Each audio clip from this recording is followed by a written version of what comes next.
buenos días a todos y todas los que nos están aquí acompañando. Estamos en el 4º Congreso Brasileiro de Política, Planejamento e Gestão de Saúde e queremos começar esta manhã com uma sessão das mais importantes, acho que todas são, mas acho que este momento para nós é fundamental discutir a proteção social e sistemas de saúde no cenário internacional. E nesta mesa nós estaremos contando com 4 palestrantes para poder abordar uma temática tão importante como a que nós estamos olhando. Durante esta pandemia, a gente tem estado frente a muita evidência dos vazios acumulados nas condições de vida de nossas populações. Uma alta vulnerabilidade sistêmica de nossos países, especialmente em nossa região, verdade? E um cidadão em perigo, muitos novos riscos que a gente conseguiu identificar e que está vivendo, que acho que é fundamental abordar. Mas qual é a preparação que a sociedade tem para enfrentar estes desafios? Então, zero coesão social, lideranças extremas, hemos tido uma série de elementos dos quais nós temos que compreender e que não são novos, mas que se agudizam durante a pandemia. Esta conferência vai tratar, então, sobre a proteção social e os sistemas de saúde. Teremos a doutora Cristina Laurel, uma reconhecida figura da medicina social, al igual que os colegas que estão aqui, que atualmente está como diretora de planeação do Instituto Mexicano de Saúde Social, quem vai começar a sua reflexão sobre a temática.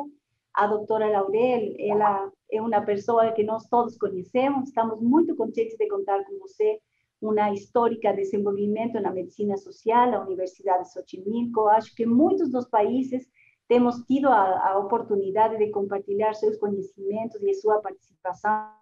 Teremos também a Luiz Eugênio Portela Fernandes de Souza. Luiz Eugênio é um médico pela Universidade Federal de Bahia, é doutor em saúde pública pela Universidade de Montreal, em Canadá, e desde 2004 ele é professor associado do Instituto de Saúde Coletiva da UBA, onde coordena o programa de Economia, Tecnologia e Inovação em Saúde. Muito que falar, Luiz Eugênio, neste momento.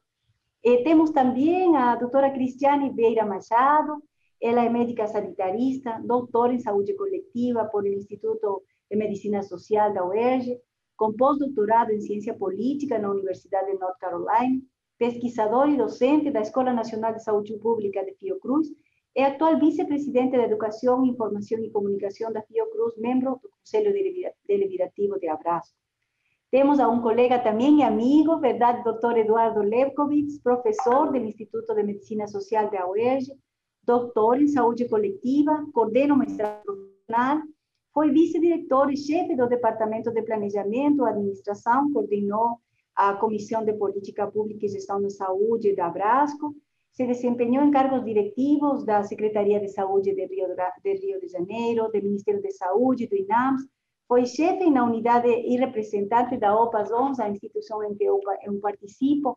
Eu estou aqui representando a doutora Socorro Gross, nossa chefe aqui na OMS Brasil. Eu tenho também muito tempo de trabalhar em nossa área, sou mais especialista na área de recursos humanos, mas estou muito feliz de compartilhar com vocês esta reunião e já sem mais perder meu tempo, vamos a ir escutar a nossa primeira palestrante, a doutora Cristina Laurel, e vamos lá, Cristina, se você pode, por favor, compartilhar sua tela, vamos ali.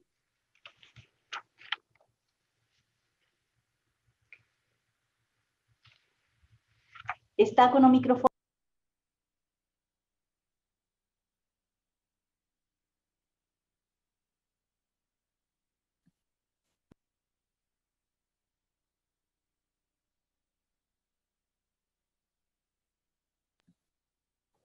¿Ya me escuchan? Muy bien, buenos días y muchas gracias por esta invitación de participar una vez más con Abrasco, que me da mucho gusto. Aunque sea a distancia, no voy a poder disfrutar de las playas brasileñas, pero voy a poder disfrutar de los amigos brasileños y internacionales. Creo que el tema que vamos a tratar hoy es un tema que todos hemos tenido que lidiar con él durante la pandemia y en mi caso particular estando en los servicios donde hay que dar una respuesta inmediata y lo mejor posible en este tema. Los puntos que yo quiero tratar rápidamente son que ha estado a prueba la capacidad, se ha demostrado que está a prueba la capacidad de predecir, prepararse y responder ante desastres naturales y biológicos a pesar de esquemas que existen esquemas internacionalmente. Los sistemas públicos de salud se han visto rebasados y ha habido poco apoyo del sector privado. Ha habido capacidad variable de desarrollar vacunas y medicamentos y se ha puesto de evidencia la dependencia del exterior y de las farmacéuticas. Ha habido una alta politización del tema de salud, algo que hemos intentado durante años de tener salud como un tema muy arriba en el escenario de discusión. Y también hemos visto claramente reflejado cómo la determinación social y económica del contagio, la hospitalización y la letalidad. Entonces, para empezar, ¿cómo se ha puesto a prueba la capacidad de predecir, prepararse y responder ante los desastres naturales a pasar de los esquemas internacionales? Hay múltiples estudios que alertaban sobre la alta probabilidad de una pandemia ligado sobre todo al cambio climático. A pesar de ello, no se tomaron las medidas. Tenemos la pérdida paulatina de la OMS como rectora de salud global, lo que quiere decir que ha tenido muchas más dificultades para dar liderazgo en esta situación que hemos vivido. Los protocolos nacionales e internacionales no se han ensayado, por lo menos eso es el caso de México, a pesar de la experiencia que se tuvo con la influenza H1N1, que debería haber sido la llamada de atención para que mejoráramos y que hiciéramos estos simulacros y actualizáramos los protocolos nacionales para tener esa preparación que se necesitaba. También ha habido una pérdida nacional de preparación y organización de la respuesta porque nuestros sistemas de salud público están debilitados por las políticas de reorganización neoliberal de los estados y los sistemas de salud.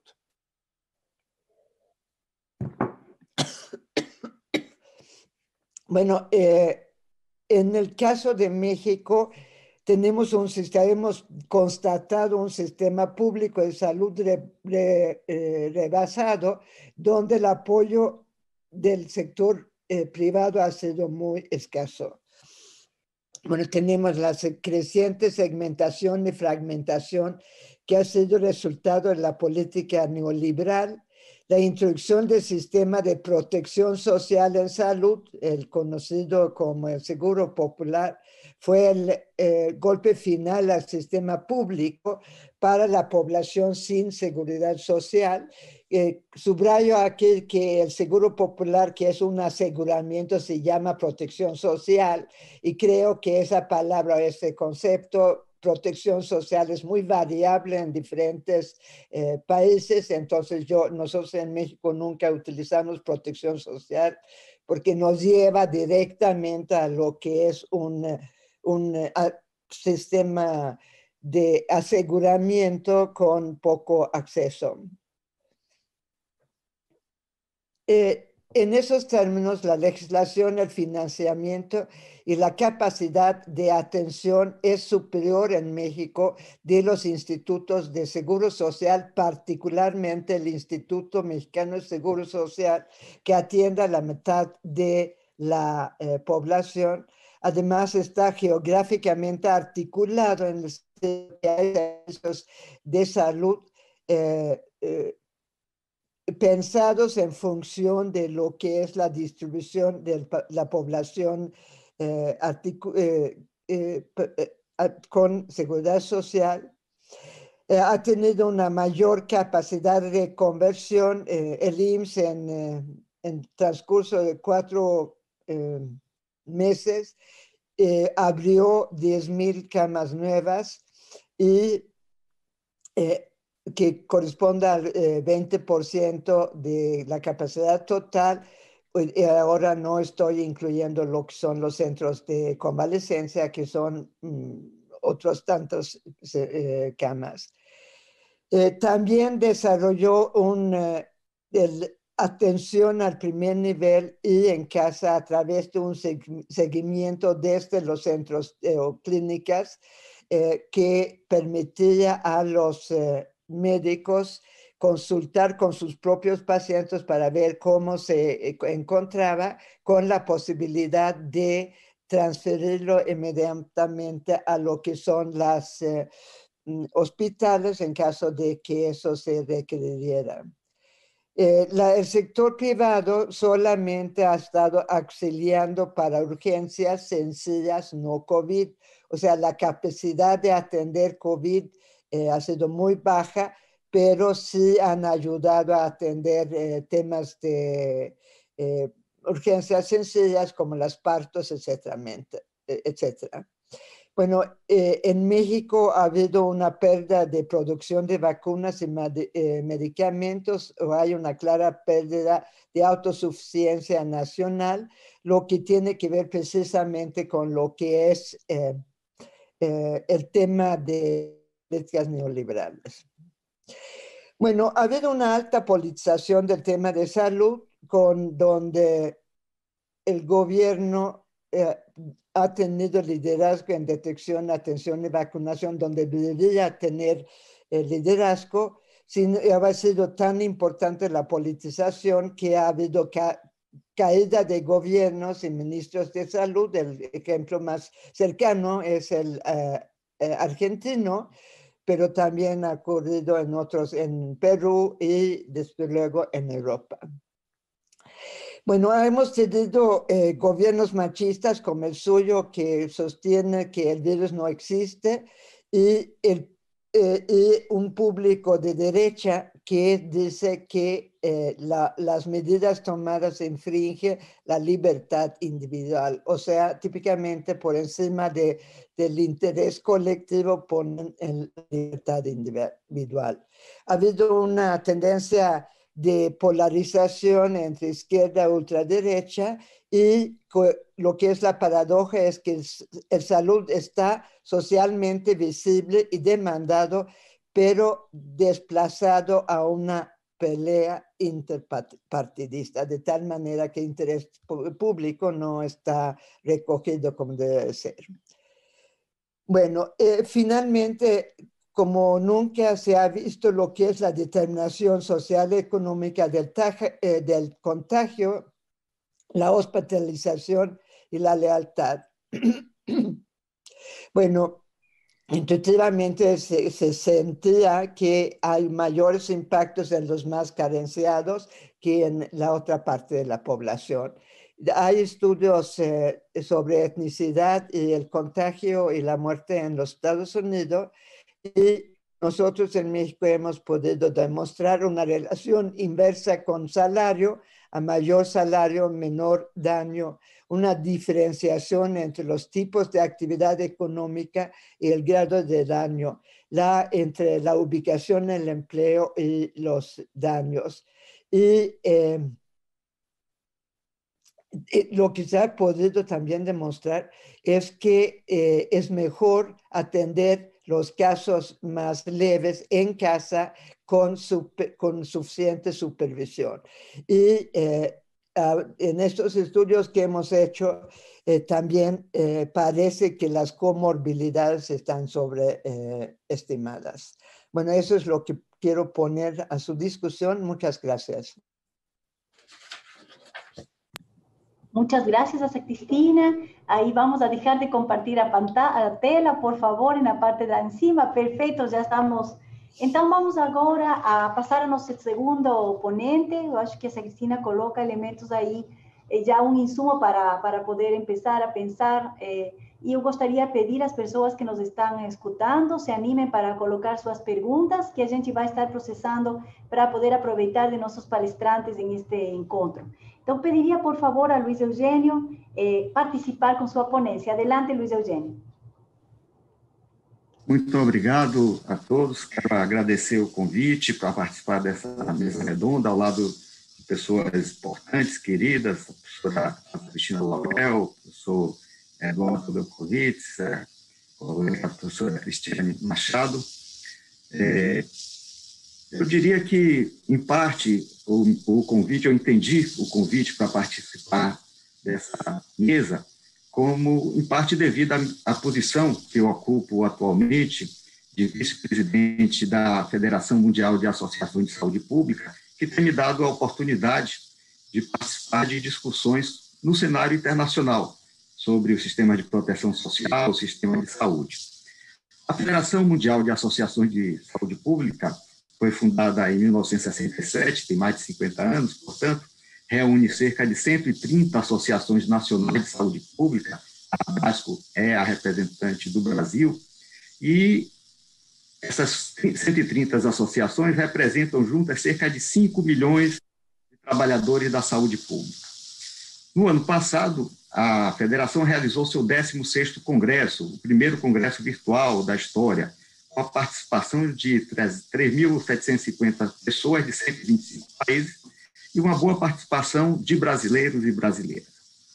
Na sua declaração final do Congresso, os participantes declararam que os profissionais de saúde pública em todo o mundo têm se unido, trabalhando em solidariedade para o bem comum e a melhoria da humanidade, liderando a análise científica e o apoio aos tomadores de decisão, e na linha de frente, enfrentando a emergência de saúde pública global da Covid-19. De fato, ao longo do último ano, a Federação tem atuado intensamente, em particular na luta pela equidade em saúde. Junto com a Aliança Latino-Americana pela Saúde Global, presidida pelo nosso colega Paulo Buis, enviou, ainda em maio de 2020, uma carta aberta ao secretário-geral da ONU, sugerindo a criação de uma força-tarefa para liderar globalmente uma resposta à pandemia, uma resposta abrangente e focada na equidade, guiada pelos princípios éticos da justiça e pela Declaração Universal dos Direitos Humanos. Essa carta foi subscrita por mais de 150 entidades internacionais e por uma centena de personalidades, como o Prêmio Nobel da Paz, Oscar Arias, vários ex-presidentes e ex-primeiro-ministros, como Lula, Máximo D'Alema, Monique de Villepin, José Zapatero e outros. Essa carta desencadeou uma colaboração importante com a Organização Mundial da Saúde, na discussão de estratégias para a promoção da equidade da saúde durante o enfrentamento da pandemia, assim como levou à criação do Movimento Global pela Equidade Sustentável em Saúde, que tem se concentrado na luta pelo acesso equitativo à vacinação. Nesse aspecto, a Federação Mundial, em nome do Movimento Global pela Saúde, pela Equidade Sustentável em Saúde, estabeleceu uma interlocução com a Organização Mundial do Comércio, arguindo a favor da suspensão dos direitos de propriedade intelectual, no caso de vacinas, medicamentos e outras tecnologias úteis para o controle da Covid-19. Em 2020, a UAFA, a Federação, criou uma força-tarefa sobre imunização que tem promovido reflexões e discussões sobre a vacinação, incluindo a questão do acesso equitativo. Em relação ao Brasil, especificamente, a Federação divulgou nota pública encaminhada, entre outros, ao Papa Francisco, denunciando a morte por asfixia na região amazônica no primeiro momento da falta de oxigênio medicinal no nosso país. Neste ano de 2021, o Movimento pela Equidade Sustentável em Saúde está participando, como representação da sociedade civil, do Pense 20, uma iniciativa da presidência italiana visando a elaboração de policy briefs, de pequenos textos para subsidiar as discussões e as decisões do G20, dos grupos dos 20 países mais ricos do mundo. Na sua proposta de Policy Brief, o Movimento pela Equidade Sustentável denuncia as práticas iníquas que têm marcado a atuação dos países ricos em relação à produção e distribuição das vacinas, e tem recomendado a criação, e recomenda nessa carta, a criação de um pool de conhecimentos, patentes e capacidades de produção para acelerar a disponibilidade de vacinas para todos. Propõe ainda um pacto internacional sobre bens públicos globais, entendendo a vacina contra a Covid como um bem público, assim como a necessidade de definir as regras internacionais que assegurem a equidade na resposta aos desafios globais. Finalmente, uma importante iniciativa da Federação, capitaneada pelo nosso atual presidente, o Walter Ricciardi, da Universidade Católica de Roma, tem sido a coalizão de liderança, um movimento reunindo dezenas de organizações e personalidades, sobretudo no mundo acadêmico, para prover orientação técnica para medidas de impacto no controle da pandemia. Objetivamente, a coalizão de liderança está discutindo a aplicação da estratégia Covid-0, que tem sido bem sucedida na China, no Vietnã, na Austrália e na Nova Zelândia. Essa estratégia se desenvolve em 6 etapas articuladas, que permitem a redução a 0 no número de casos novos. Essas etapas são definir zonas protegidas, que podem ser bairros, cidades, regiões, implementar campanhas massivas de informação relativas à estratégia Covid-0, implementar o bloqueio por 5 semanas, junto com fortes medidas de proteção social, o lockdown, converter hotéis e outras instalações em espaços de isolamento e quarentena, pôr em quarentena viajantes ou as pessoas que chegam nas regiões bloqueadas, suspender progressivamente, depois das 5 semanas, o lockdown, por meio de estratégia da criação de zonas verdes, onde se pode circular. Enfim, assim como a Abrasco, a Frente pela Vida e tantas outras organizações da sociedade civil brasileira, a Federação tem atuado intensamente em prol da saúde igual para todos. Infelizmente, o resultado de toda essa atividade tem sido pequeno. Com efeito, a pandemia e toda a crise social que ela agravou continuam graçando na grande maioria dos países. E não são as características do vírus ou da doença, ainda que importantes, os principais obstáculos ao controle da pandemia e à superação da crise social. Como se sabe, essa crise tem múltiplas dimensões, tem elementos estruturais ligados ao estágio atual do modo de produção capitalista. Os obstáculos mais difíceis residem, portanto, no sistema de poder que sustenta esse modo de produção. Estruturalmente, o capitalismo vive sob a égide da dominância financeira. A riqueza financeira ou de papel se multiplica de modo relativamente independente da produção e da valorização dos bens e serviços com valor de uso. Trata-se de uma lógica que domina toda a economia e que tem levado à captação, pelos grandes capitalistas, de parcelas cada vez maiores da riqueza socialmente produzida. Dados os grandes volumes de recursos que movimentam, os fundos públicos são alvos preferenciais dos rentistas. A rigor, a financiarização não existiria sem o acesso aos fundos públicos. Não é por outra razão que todo o sistema de proteção social, incluindo o sistema de saúde, está sob ataque do capital. A financiarização no plano da economia corresponde ao neoliberalismo no plano da política, se for possível fazer essa distinção. O neoliberalismo vem apresentando há 4 décadas as justificativas ideológicas e as orientações para as políticas públicas de ataque aos sistemas de proteção social.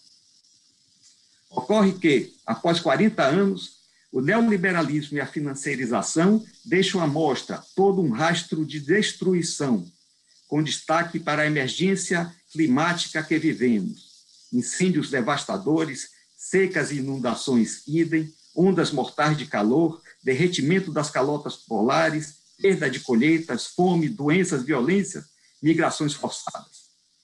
Onde ainda resistem, em geral nos países centrais do capitalismo, os sistemas de proteção social se encontram distantes da pujança que tiveram nos 30 anos que se seguiram ao fim da Segunda Guerra Mundial. Assim, mesmo nos países mais ricos, as desigualdades se acentuam. A expectativa de vida ao nascer tem se reduzido, por exemplo, no Reino Unido, desde 2010, obedecendo a um gradiente que evidencia maior redução da expectativa de vida em áreas de maior pobreza. Os sistemas de proteção social perderam a capacidade de mitigar a geração de iniquidades pelo modo de produção social.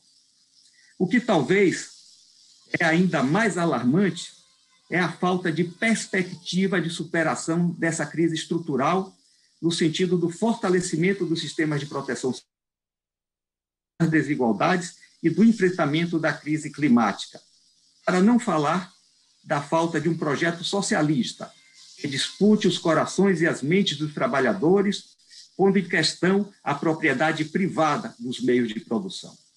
Ao contrário, no curto prazo, o que se constata é, de um lado, a ampliação do poderio da menor fração das classes dominantes, do 1% da população que detém a mesma que a metade mais pobre de todo o mundo.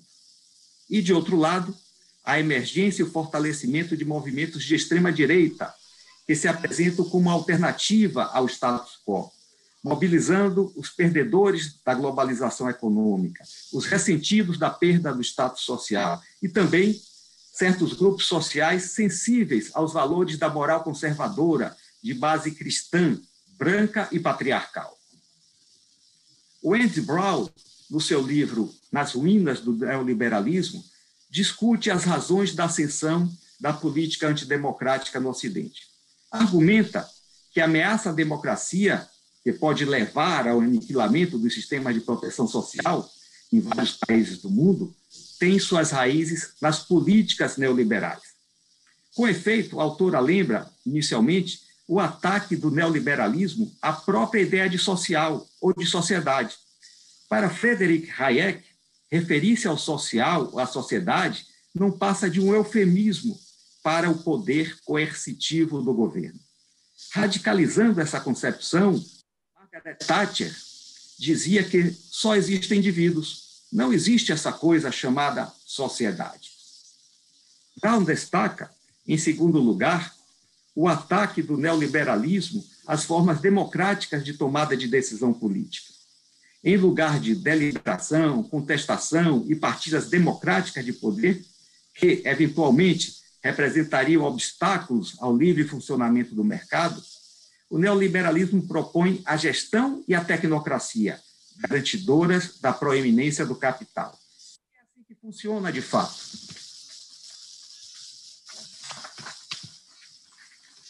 Desculpe, eu preciso conectar a bateria. E é assim que funciona de fato. Por exemplo, mais do que o Parlamento Europeu ou os Estados Nacionais Europeus, é a Troika, formada pela Comissão Europeia, pelo Banco Central Europeu, pelo Fundo Monetário Internacional, que dita a política econômica do continente. Sai a democracia, entra a tecnocracia. De modo perspicaz, Brown acrescenta que o projeto liberal não se resume a promover a primazia do Estado, mas tem como seu segundo elemento fundamental a expansão do alcance da moralidade tradicional para além das esferas familiar e privada até a vida pública e econômica.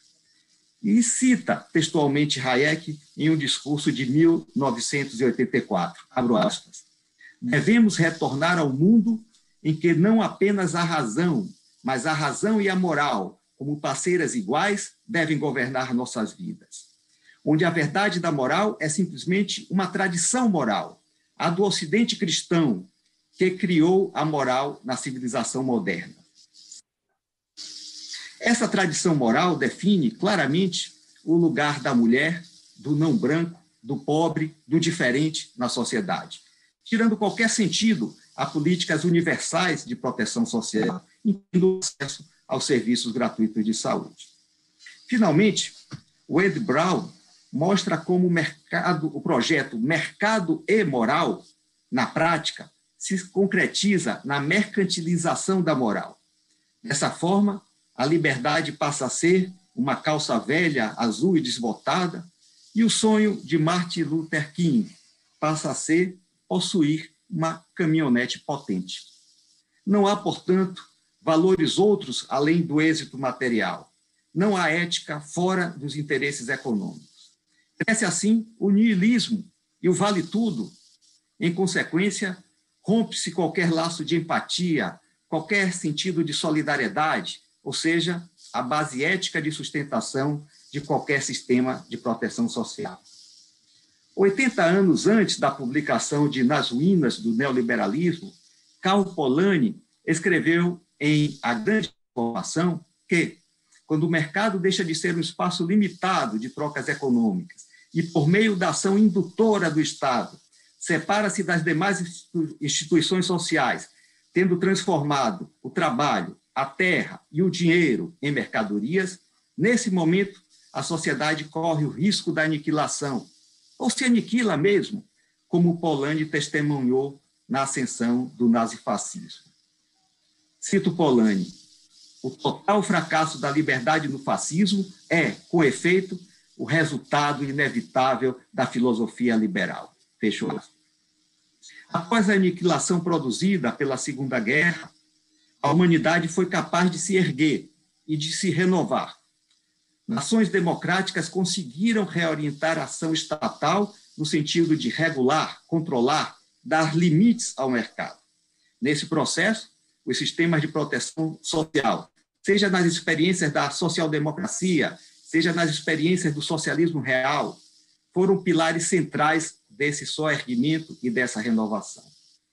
No início do século XXI, como consequência de 40 anos de dominância financeira neoliberal, vivemos um novo risco de aniquilação da sociedade com a ascensão da política antidemocrática. Na verdade, vivemos a ameaça de aniquilação não apenas da sociedade humana, mas de toda a vida no planeta. Estamos caminhando para o fim? Talvez sim, talvez não. No auge de seu poder, os nazistas anunciaram um império de 1000 anos. 6 anos após de terem iniciado a guerra, estavam derrotados. Assim como as forças democráticas e socialistas venceram o fascismo em 1945 e implantaram políticas de proteção que promoveram o desenvolvimento social, as forças democráticas e socialistas deste início do século XX saberão articular em um só projeto de sociedade a promoção do bem comum e o respeito às diferenças. E assim, poderão mobilizar a esperança de milhões, vencer o neofascismo, filho do neoliberalismo, e, quem sabe, construir sociedades mais justas. Muito obrigada. Muito obrigada, Luiz Eugênio, por esta provocação que temos aqui. Já vamos acumulando várias coisas e vamos a continuar para aproveitar os tempos e ter a nossos ouvintes também colocando suas perguntas. Vamos a pedir a Cristiane Vieira Machado, por favor, compartilhar conosco suas reflexões. Adelante. Bom dia a todas e todos. Queria começar também agradecendo o convite para participar dessa mesa. Estou muito honrada de estar aqui, junto com Mônica Padilha, Asa Cristina Laurel, Luiz Eugênio e Eduardo Decovitz, nesse congresso que está sendo tão vigoroso, com discussões tão ricas, mesmo num cenário tão difícil que nós estamos vivendo. Eu vou compartilhar aqui também com vocês a minha apresentação. Estão conseguindo ver já? Vou colocar em modo de apresentação. Bem, não dá para falar nesse tema de proteção social e sistemas de saúde no cenário internacional atualmente sem abordar a pandemia de Covid-19, né? Entre outros motivos, porque, como alguns autores têm mencionado, a pandemia recoloca o Estado no centro do debate político. Recentemente, Laura Carvalho publicou um pequeno livro muito interessante chamado Curto-Circuito, o Vírus e a Volta do Estado, em que ela fala disso, né? Do caráter inevitável de rediscutir o Estado nesse contexto. Isso porque a pandemia se configura como uma crise de grandes e múltiplas dimensões, que, assim como guerras, grandes conflitos, colapsos econômicos, ela desnuda, ela revela contradições, forças e fraquezas da sociedade, e, nesse sentido, ela acaba por suscitar novas reflexões, disputas de recursos e de poder.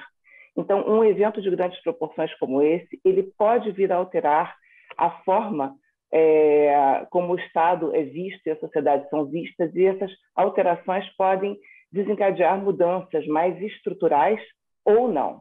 Ou não por quê? Porque a magnitude das transformações vai depender de uma série de fatores, vai depender da inserção dos países no contexto global, de questões estruturais prévias, mas também vai depender fortemente da ação política, porque se abre aí um cenário de lutas e indefinições. No caso dos países de desenvolvimento, que têm economias mais fragilizadas e são marcados por acentuadas desigualdades sociais, a pandemia tem mostrado efeitos mais perversos, que podem vir a ser mais duradouros, e a capacidade de resposta pode ser mais limitada, né? Além disso, dentro dos vários países, os impactos econômicos, sociais e sanitários têm sido mais negativos sobre as pessoas em situação de pobreza e de vulnerabilidade social. Partindo desses pontos, as três questões que vão nortear aqui as minhas reflexões, claro que de forma incompleta, né? Podemos depois debater mais, são, em primeiro lugar, se a pandemia está transformando o pacto social e o caráter de atuação dos Estados nas políticas sociais, se há mudanças substantivas, essas mudanças seriam duradouras, e, por fim, quais são as perspectivas de transformações estruturais no padrão de atuação do Estado nas políticas sociais nos países latino-americanos. Trazer um pouquinho mais para a discussão da América Latina. Bem, sem dúvida nenhuma, a pandemia teve um impacto econômico mundial importante, né? O FMI projetou uma estimativa de recessão em 2020 global de 3,5% do PIB mundial, né? Mas isso não atingiu de forma homogênea os países, obviamente, né? A China, por exemplo, teve uma capacidade de recuperação mais rápida, teve até um pouco de crescimento em 2020 e tem projetado um crescimento expressivo para 2021, mesmo nesse cenário de crise mundial. O conjunto das economias avançadas teve uma retração de quase 5%, mas se estima que em 2 anos elas terão recuperado boa parte dessas perdas. Já a região da América Latina e do Caribe sofreu uma recessão econômica mais profunda e não conseguirá sequer recuperar essas perdas assim, em termos de medida do PIB, que é claro que é uma medida limitada, num espaço aí de 2 anos. Bem, recentemente, a revista The Economist, que é uma revista de perfil mais liberal, né, está longe de ser uma revista de esquerda, publicou uma matéria interessante no início de março, em que lança a hipótese de que a pandemia de Covid-19 estaria transformando o welfare state. E pergunta, que mudanças dessas persistirão? Né? E olhando mais para os países das economias, para as economias avançadas europeias, principalmente, eles afirmam que a pandemia teria promovido uma reavaliação do contrato social no que diz respeito ao compartilhamento de risco entre Estado, empregadores e trabalhadores, né, que teria levado a uma injeção importante de recursos pelos governos nos países, correspondente a mais de 13% do PIB mundial, isso principalmente nos países em desenvolvimento, que tiveram os maiores aportes, dos países desenvolvidos, com economias mais ricas, que tiveram os maiores aportes, e que essa ajuda emergencial teria sido dada principalmente por meio de pacotes de estímulo fiscal, expansão dos gastos sociais e também algumas mudanças na forma do welfare state. Que mudanças seriam essas? Porque eles falam que nas 2 décadas anteriores, mesmo welfare states europeus vinham passando por ajustes que foram mencionados aqui pelos colegas do Eugênio, inclusive, né? Como restrição a políticas universalistas, expansão da vinculação ao mundo do trabalho, a provas de e-mails, etc., e que ficou evidente com a pandemia que essas mudanças foram muito deletérias para a sociedade e que muitas pessoas estavam desprotegidas. Isso mesmo nos países com welfare state mais abrangentes. Então, foram implantadas medidas de proteção ao emprego, muitas ações de transferências monetárias, e isso foi feito de forma descolada a contribuições prévias, a provas de e-mails e a condicionalidade, alcançando pessoas que nunca tinham sido beneficiadas por esse tipo de auxílio. Tá? Uma outra matéria interessante saiu uns dias depois no New York Times, aí já abordando o caso dos Estados Unidos, né?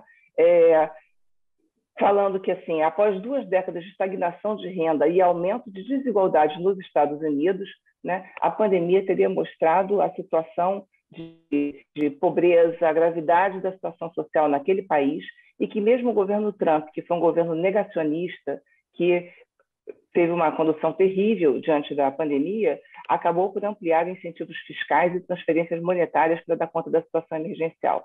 Mais recentemente, com a eleição do Biden, né, do governo democrata, se ampliou a intervenção estatal, se anunciou um pacote que amplia incentivos, transferências, anuncia que parte dessas se tornariam permanentes, promove investimentos em infraestrutura, se anunciam investimentos em infraestrutura, medidas de proteção ambiental, medidas de redução de custos com educação e cuidados, se anuncia também a ampliação da cobertura de saúde naquele país que tem um sistema de saúde do tipo mais residual, liberal, orientado a mercados fortemente, né? E esse pacote tem tido uma boa aceitação, não só entre as populações em uma situação de vulnerabilidade, como também nas classes médias e mesmo uma forma variada no espectro político. E em relação à América Latina, né, o que nós podemos dizer? Já foi falado um pouco aqui por Ásia Cristina, né? A América Latina já vem experimentando, além do quadro de desigualdades estruturais, nos anos anteriores, uma situação de baixo crescimento, marcada por alta desocupação, informalidade, muitos empregos precários, né? A redução da desigualdade de renda, que tinha sido observada nos anos 2000, ela, na verdade, sofreu uma estagnação em vários países nos últimos anos e vinha ocorrendo, observando também o aumento da pobreza e das tensões sociais em alguns países, né? A pandemia, então, ela leva a uma queda do PIB, fechamento de empresas, redução da ocupação, atingindo mais as mulheres, redução do emprego, atingindo mais os jovens e trabalhadores com vínculos mais precários, né? Evidencia, escancara as desigualdades estruturais e as agrava, a de renda aumenta a pobreza e a pobreza extrema. A CEPAL estima um retrocesso em termos de pobreza extrema de cerca de 20 anos no conjunto da região da América Latina e Caribe. Aumenta também as desigualdades de gênero, que já são marcantes na região, né, relacionadas à divisão sexual do trabalho e organização social dos cuidados bastante injusta, né? A CEPAL também apontou o retrocesso de cerca de uma década estimado do que diz respeito à inclusão das mulheres no mercado de trabalho, com queda do trabalho doméstico remunerado e sobrecarga das mulheres com trabalho doméstico não remunerado. E a pandemia também evidencia a fragilidade do sistema de proteção social e vários nós críticos nas áreas de educação, saúde e cuidado. Aqui também é um dado estimado da CEPAL, enquanto a região da América Latina e Caribe tem cerca de 8% da população mundial, aqui se observaram mais de 27%, né, dos óbitos por Covid-19, expressando aí, né, a situação que a região está passando diante da pandemia. Isso tem relação com essas desigualdades estruturais e também com outros fatores relacionados às características das metrópoles na região, né, com alta densidade nos domicílios, precariedade das condições de infraestrutura, de saneamento, de moradia, de transporte urbano, uma série de questões, as fragilidades do sistema de proteção social e de saúde, limites nas respostas de alguns governos, né? E, dentro disso, também a mortalidade e a letalidade têm sido mais elevadas entre as pessoas em situação de pobreza, população negra e população indígena. Bem, aqui também é uma estimativa da CEPAL, né, que identificou que os governos responderam com a implementação de uma série de medidas de proteção social, mas a maior parte delas é de transferência direta de renda, né, cobrindo cerca de 49% da população da região, mas que, na verdade, corresponde a uma parcela não tão grande do PIB da região, se a gente for olhar. Essas medidas elas foram importantes, mas muito insuficientes para assegurar as condições mínimas de vida e frear o aumento da pobreza. Então, a gente vê que houve aumento da pobreza extrema, nessa figura da direita, a gente pode observar isso, apesar desses auxílios, mas esse aumento de pobreza extrema teria sido ainda pior sem essas transferências que foram implementadas.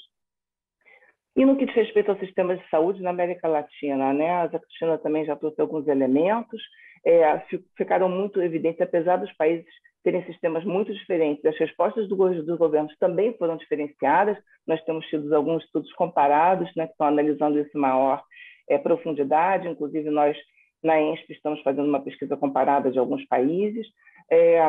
mas algumas fragilidades se mostraram frequentes, né? Em primeiro lugar, a escassez e a dependência da importação de insumos fundamentais, né? Isso apareceu desde os testes, equipamentos de proteção individual, respiradores, medicamentos básicos, né? Em alguns países, como o Brasil, andou faltando medicamento até para entubar os pacientes, e a questão agora das vacinas, que também está muito evidente. Há um predomínio de sistemas de saúde segmentados ou fragmentados, insuficientes gastos públicos na saúde. Se mostrou também, ficou evidente em vários países, uma limitada capacidade de coordenação e de regulação estatal, atitudes negacionistas e relutância de governos na adoção de medidas mais contundentes de contenção foram observadas em alguns países, inclusive populosos e de grande porte, né? Respostas orientadas muitas vezes para os hospitais, e hospitais esses que têm limites de infraestrutura, de pessoal, de leitos de UTI, de equipamentos, e um baixo investimento numa atenção primária de qualidade, articulada à vigilância em saúde, como seria necessário para conter essa pandemia, esgotamento da capacidade dos sistemas de saúde, desigualdade no acesso, qualidade e resultados da atenção. Então, essas questões foram frequentemente observadas em vários países. Desculpa, eu andei errado. Bem, e quais são as perspectivas, então, no caso da América Latina, né, no que diz respeito à questão social? A pandemia pode alterar o pacto social? Depende, né? Depende. Para responder essa questão, nós temos que considerar que existem, sim, projetos em disputa, e para olhar a política social, nós temos que considerar, no mínimo, 3 dimensões de análise. A primeira diz respeito à relação entre políticas nacionais e a inserção dos Estados no cenário global, né, em sua articulação com políticas internacionais também. A segunda dimensão é a indissociabilidade entre economia, mundo do trabalho e políticas sociais. Não dá para aceitar essas falsas dicotomias que são colocadas entre economia e política social, por exemplo, né? Recuperar essa ideia dos regimes e como essas questões têm que ser tratadas em conjunto, porque a economia, no final, tem que atender a maior parte da população, tem que também estar orientada para o bem-estar social. E, por fim, as relações Estado-sociedade e o caráter da democracia, compreendida aí de uma forma ampla, de uma forma plena, né? Principalmente diante do fato que já foi mencionado também, do crescimento em anos anteriores de regimes autoritários, regimes populistas autoritários, lideranças populistas autoritárias em vários países, né? Então, assim, existem, no mínimo, vários projetos em disputa, mas, assim, por uma simplificação, no mínimo 3 grandes projetos em disputa no que concerne às políticas sociais, que se diferenciam na forma como essas 3 dimensões são abordadas, né? São enfocadas. O primeiro é o projeto neoliberal, o Luiz Eugênio também já adiantou, já falou bastante, né? Que a saída da pandemia for conter gastos públicos, conter gastos sociais, como alguns internacionalistas neoliberais defendem, né? E o Estado for agir em defesa de poucos grupos econômicos de alto poder, deixando o povo à deriva, né? Nós vamos entrar num ciclo aí de maior vulnerabilidade dos países da região no cenário internacional, num ciclo vicioso, né? E que vai levar a um sofrimento maior ainda de toda a população. Um outro projeto em disputa, eu estou simplificando aqui, chamando de mínimos sociais, né? Não estou falando só da renda básica durante a pandemia, todos nós defendemos auxílio emergencial e também mesmo renda básica de cidadania pode ser importante, mas isso não é a única forma que a política social pode ter, né? São necessárias políticas universais, a gente não pode abrir mão de uma visão ampliada de seguridade social, de previdência de base universal, de saúde universal, de educação universal e mesmo de políticas assistências que transcendam as transferências de renda, né? Políticas que levem em consideração outros tipos de programa e que tenham várias dimensões, né? Então, esse projeto não é suficiente também. E, por fim, o projeto do Estado Social Democrático, que é o que nós defendemos. E quais seriam, então, as condições para um Estado social na América Latina, né? Aí eu elenquei só alguns pontos. O primeiro é o aumento dos investimentos em ciência, tecnologia e inovação, também na educação, né? Com vista aí a buscar reduzir assimetrias globais. É importantíssimo fortalecer a ciência e a educação em todos os seus níveis, desde a educação básica até o ensino superior e de pós-graduação, buscar reduzir a vulnerabilidade dos sistemas de saúde, né? E para isso é necessário também um novo realinhamento geopolítico internacional, como foi tentado em outros momentos, entre os países latino-americanos, também entre os BRICS, enfim, e também em outro tipo de aliança, de solidariedade no plano mundial, como já foi mencionado, né? Isso é bastante importante. Nosso colega Carlos Gadelha costuma falar que os sistemas de saúde, se não tiverem uma base também científica, tecnológica e de produção, eles ficam com pés de barro, né? Porque a gente vê essa situação que a gente teve dramática na pandemia, desde o seu início, que foi bastante complicada. Um segundo ponto é a regulação dos mercados e das condições de trabalho, busca de redução de trabalhos precários, aumento dos salários, da proteção ao emprego e aos trabalhadores, né? Melhoria das condições de infraestrutura urbana e rural e do acesso a serviços públicos para o conjunto da população, fortalecimento de políticas sociais universais, educação, saúde, previdência e mesmo assistência, associadas a políticas de promoção da equidade e redução da situação de vulnerabilidade social diante das desigualdades que são marcantes na região. Fortalecimento dos sistemas públicos de saúde universais e aumento do financiamento público, né? E que esses sistemas sejam orientados pela atenção primária mais abrangente, articulada à vigilância, também com acesso a todos os níveis de complexidade necessários e regulação sobre o setor privado, que se expandiu de forma dinâmica em alguns países. E, por fim, a consolidação da democracia em suas várias dimensões, não só nos aspectos formais da democracia representativa, mas também numa concepção ampliada de direitos humanos, direitos individuais, direitos sociais, ocupação de espaços públicos, como o professor Renato Lessa falou tão brilhantemente na sua conferência, nesse congresso mesmo, há 2 dias atrás, a democracia como uma forma de vida. É isso, obrigada, eu estou disponível para o debate.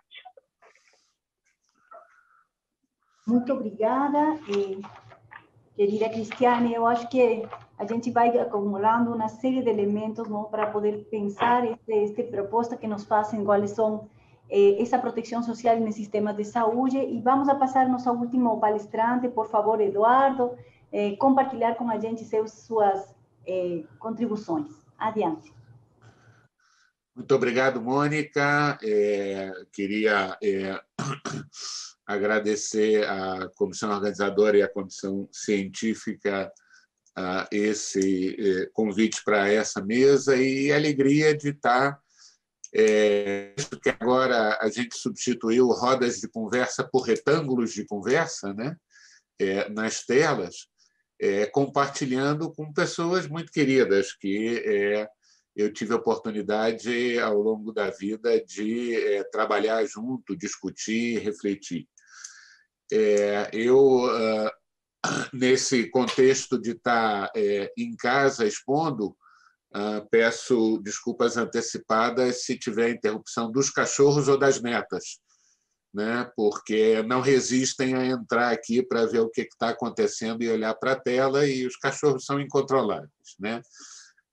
Mas são sempre interrupções curtas se acontecerem.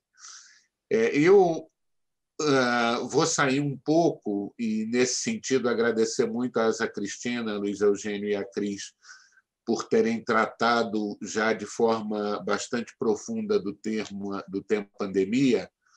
E eu, por razões até psicológicas, vou evitar tratar dessa questão. Eu confesso que cada vez que eu penso na nossa situação na pandemia, eu entro num quadro de tristeza e depressão tão grande que o cérebro para de funcionar. Então, minha estratégia é, pontualmente, hoje eu tentei nem assistir os noticiários de manhã para não ser contaminado, né, por essa dramática situação que o mundo está vivendo, mas que o Brasil está vivendo de forma ainda mais intensa.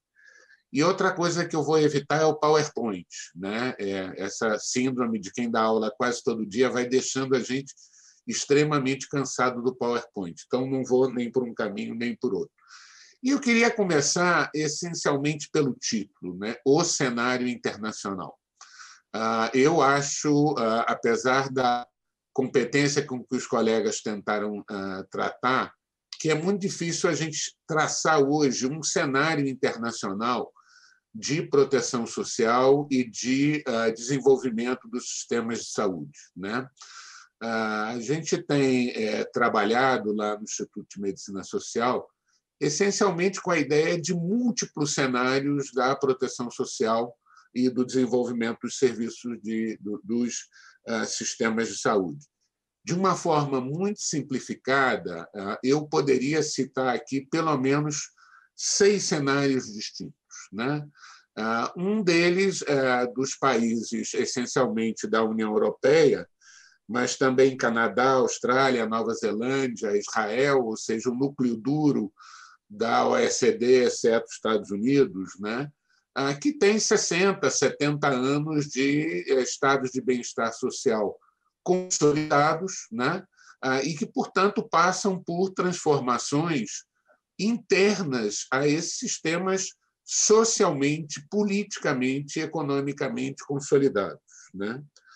Um segundo cenário, né, trata do bloco ex-soviético, né? Caso mais exemplar, obviamente, o da Rússia, né?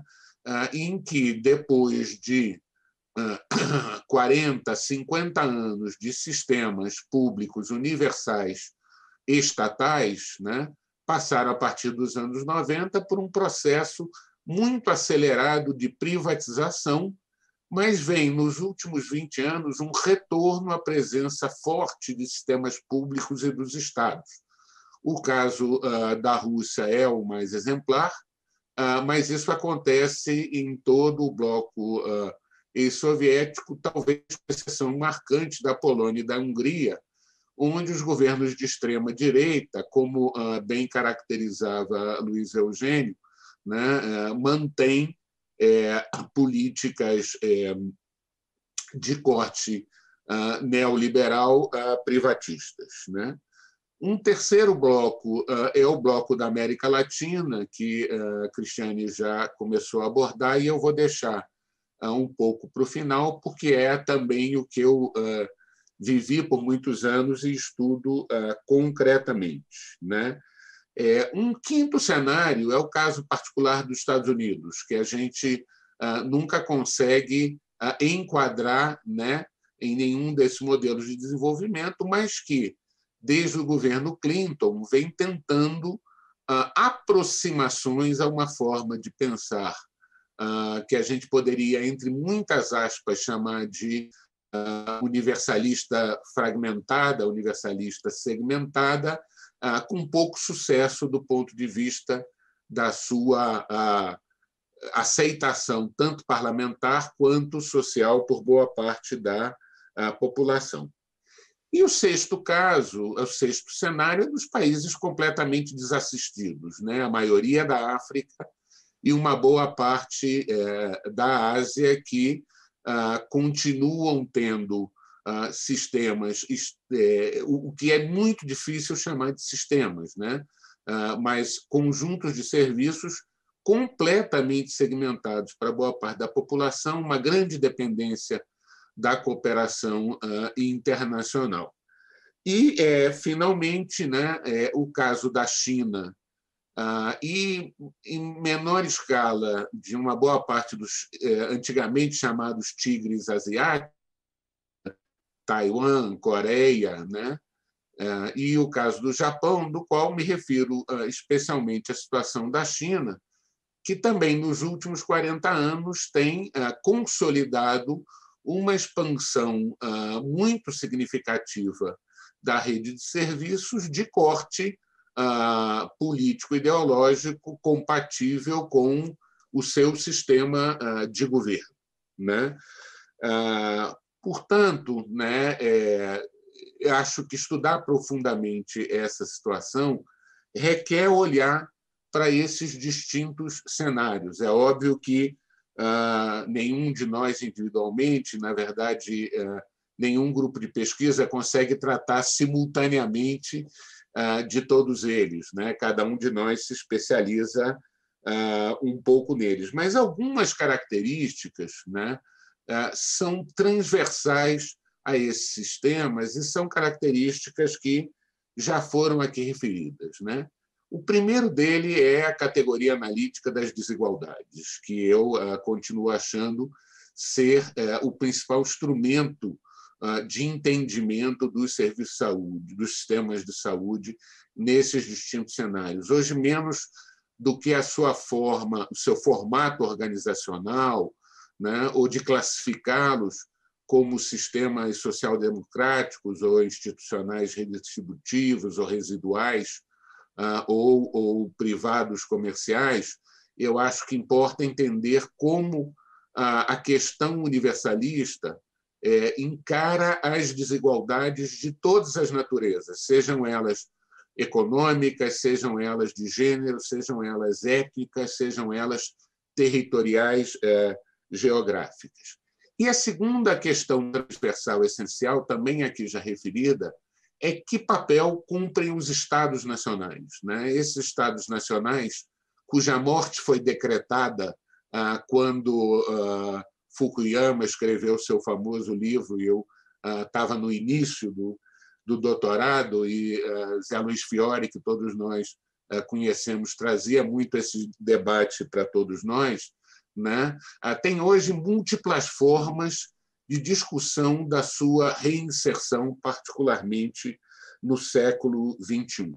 Isso é muito diferente nesses distintos cenários. É óbvio que, se a gente discutir o Estado chinês, né, ele sempre foi, desde a Revolução Socialista, e continuará sendo, ao que tudo indica, por um largo período, o ator protagônico no desenvolvimento da proteção social e dos de saúde no território chinês.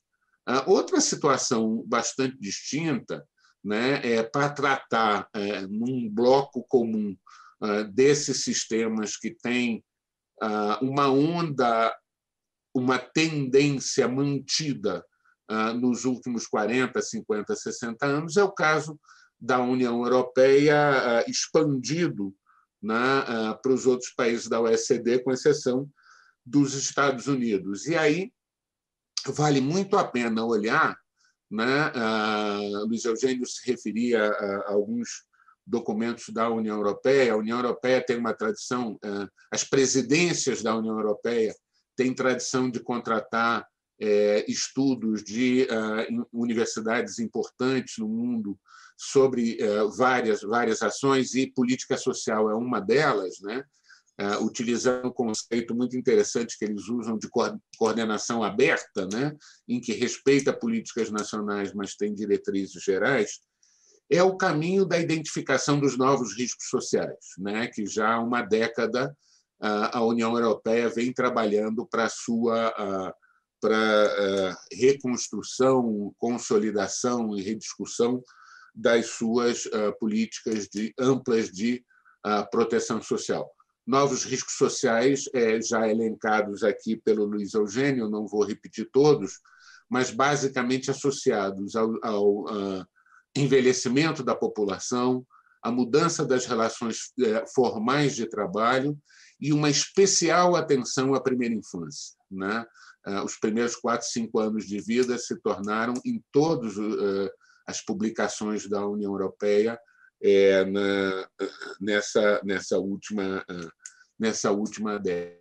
E algo que a gente acho que pode, num futuro desses incertos que a Cristiane terminou apresentando, olhar com muito carinho, né, que é a ideia de rendas mínimas sem focalização, rendas mínimas universais. Talvez o caso mais avançado seja o da Dinamarca, né, em que a figura da renda mínima é estendida a toda a população e, portanto, não traz estigma, não traz estigmatização.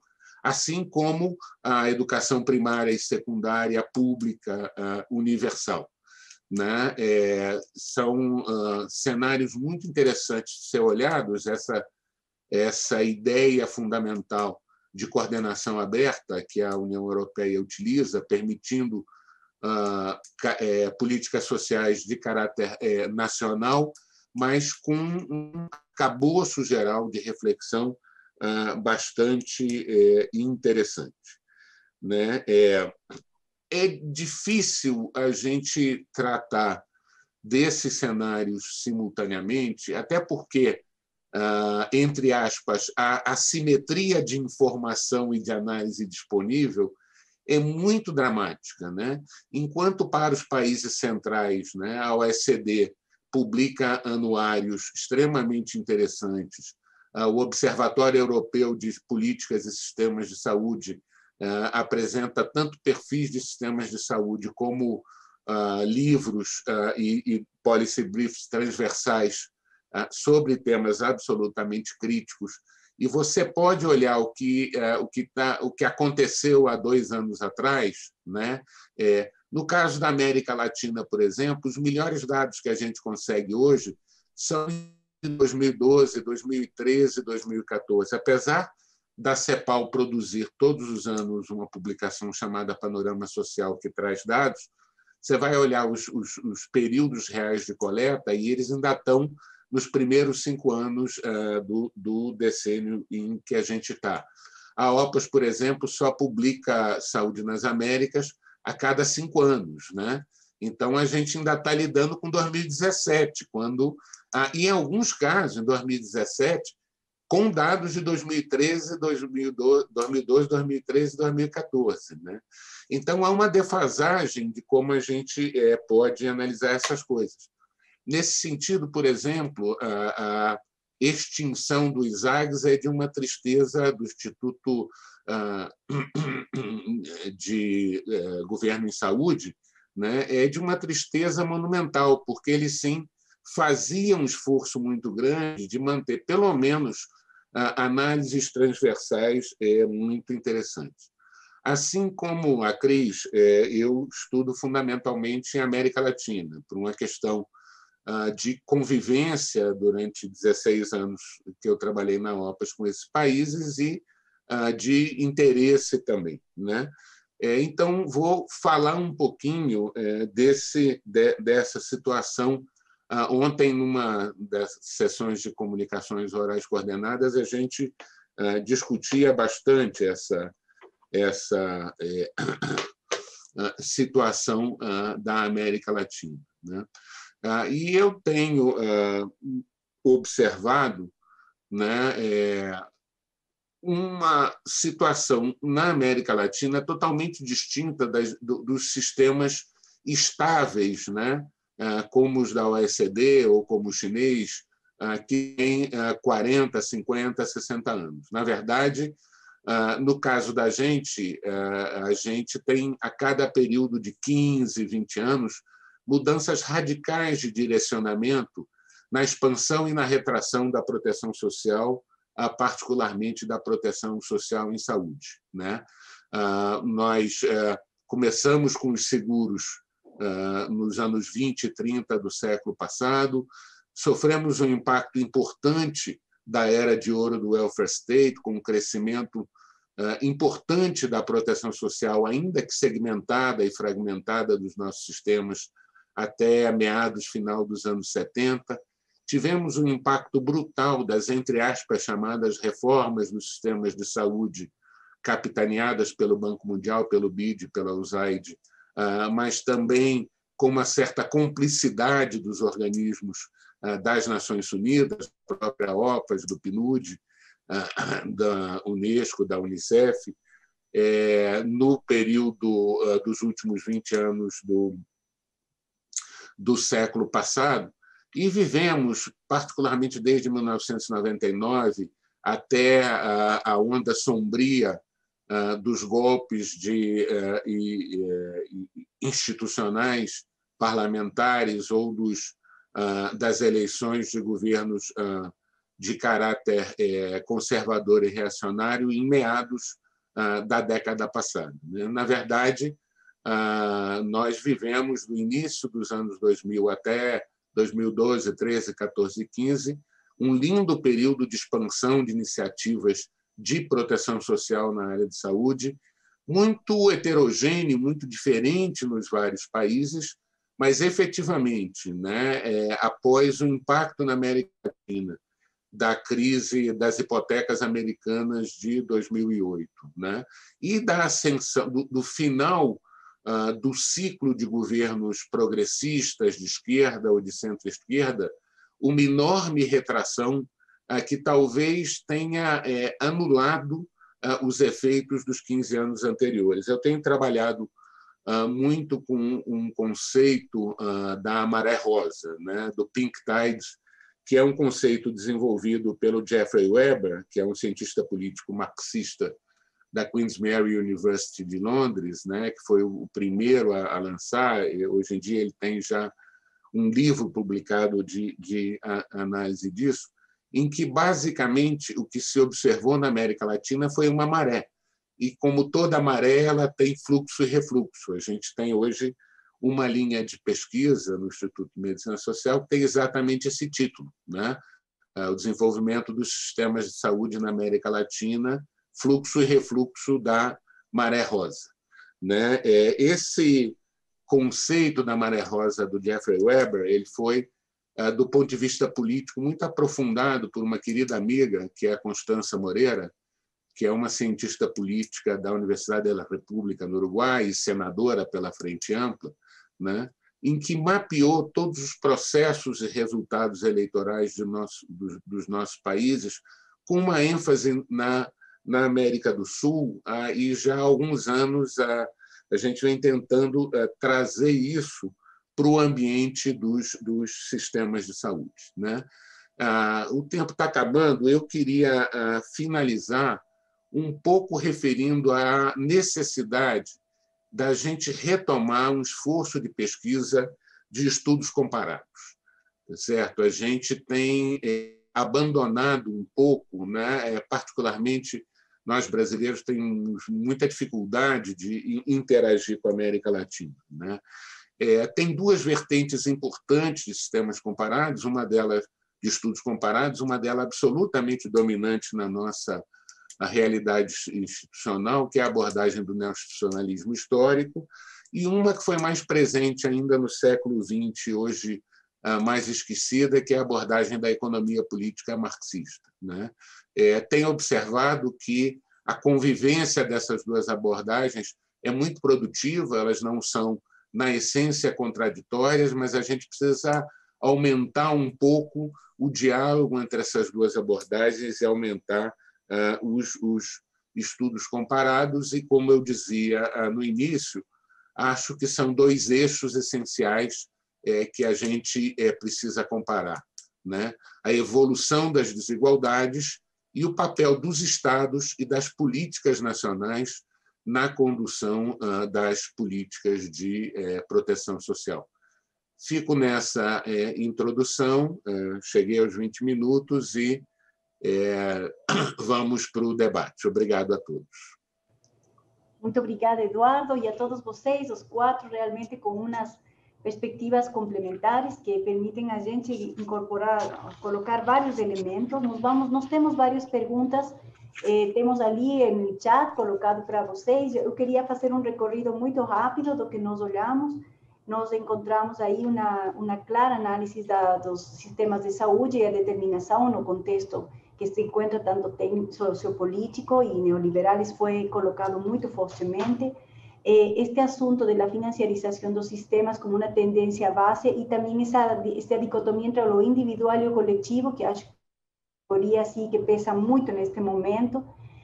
Aí a Cristiane nos traz um pouco o que passou na pandemia. Todo foi possível, o teto fiscal ficou fora, a gente investiu tudo o que podia, resolveu tudo o que tinha, contratou a pessoal que não era possível. O que significa isso? Não? Você coloca aí vários elementos, e eu creio que Eduardo nos traz todos esses cenários globais para olhar quais são uma série de buscas que o mundo está dando em um momento que nos coloca de frente a uma problemática persistente. O tema do individualismo, o uso do poder, a democracia, verdade, o conhecimento e a informação, alguns elementos que cruzam a fala de todos vocês e que permitem que a gente tenha que refletir que tipo de Estado estamos tendo hoje. E a pergunta de perspectiva que acho que é, em este marco, a gente está caminhando e aonde vamos. Não? Em conjunto, a gente foi pessimista, mas também teve e foi muito clara e objetiva no que está passando, que uma de crise.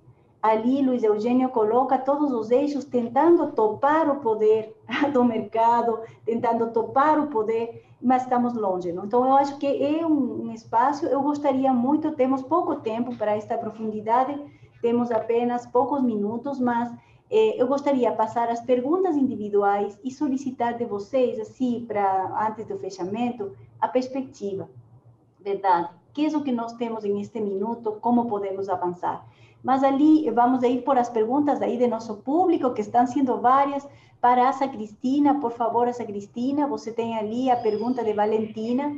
qual é sua opinião sobre o inesperado negacionismo do presidente Andrés Manuel López em relação à pandemia, comparável ao de Trump e Bolsonaro, como vislumbra o cenário da eleição de julho próximo? Para Luiz Eugênio, eu vou colocar as perguntas para que a gente se vaya preparando as perguntas o mais objetivas possível, por favor, para aproveitar nosso tempo. O comentário de Roberta Sampaio: Luiz Eugênio, você traz uma grande provocação, a luta por a saúde coletiva é uma luta internacional, olhando o Brasil como tem refletido sobre os enfrentamentos a todas as mazelas do sistema de poder atual. Temos para a Cristiane comentário, a pergunta de José Noronha: fico confuso com essa ideia de Estado. Não é o Estado quem emite moeda e conduz as políticas neoliberais, ou quem possui armas? De que Estado estamos falando? Quem garante o mercado não é o Estado das economias capitalistas, suas e políticas liberais? Então, aqui vamos com Mário Schaeffer. Muito bom, Dada, retomar estudos comparados e superar a simetria de informação. Até ali, vamos lá com essas perguntas, por favor. Eu gostaria de passar para a Cristina. Por favor, adelante.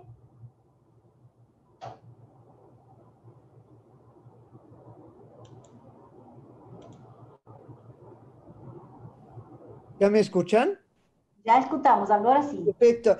Bueno, mira, la pregunta de Valentina me incomoda porque me parece que tiene poca información y más bien está tomando como lo que ha sido la crítica del populismo, que todos son iguales, los de derecha, los de izquierda, y creo que no ha sido así.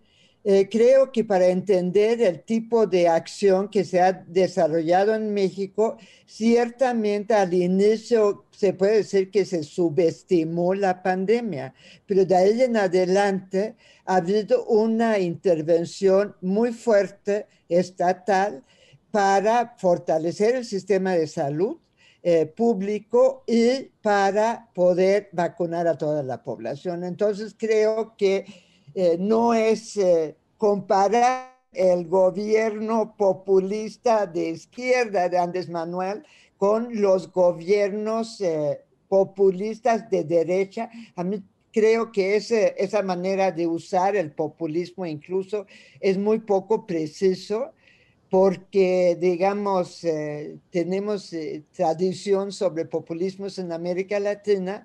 Creo que el populismo de Cárdenas en México fue muy diferente a otros populismos de América Latina. Entonces, me parece que tenemos que tener mucha más precisión en lo que estamos diciendo. Y en esos términos también ningún otro país en el mundo tiene la frontera que tiene México. O sea, nosotros tenemos una frontera con los Estados Unidos y nosotros hemos perdido una parte importante del territorio nacional a los Estados Unidos. Y eso no ha ocurrido con los países de Sudamérica. Muito obrigada, Cristina. Vamos com Luiz Eugênio, por favor, a pergunta de Roberta. Obrigado, Mônica. Obrigado a Roberta pela pergunta, pelo comentário. Veja, na verdade, é uma pergunta dificílima, com o enfrentamento de todas as mazelas do sistema de poder atual. Mas eu diria que o comentário geral vale para o Brasil também, ou seja, o grande desafio é formular, construir um projeto de sociedade que seja, ao mesmo tempo, promotor, que defenda e que promova e que ponha no topo da agenda a construção de um bem comum e sem perder de vista, sem deixar de lado as questões das políticas identitárias, da defesa e da promoção das diferenças. Esse projeto precisa ser discutido, é um projeto que precisa ser capaz de mobilizar as pessoas, só é construído na atividade política, na luta política. Estamos numa fase muito, muito incipiente, mas eu acho que foi um passo importante quando recentemente se construiu, se articulou uma chamada Frente da Frente, um coletivo Brasil, que tenta unificar diversos setores dos movimentos sociais na construção de uma ação conjunta. 3 pontos representaram essa possibilidade de articulação, de união, de ação conjunta.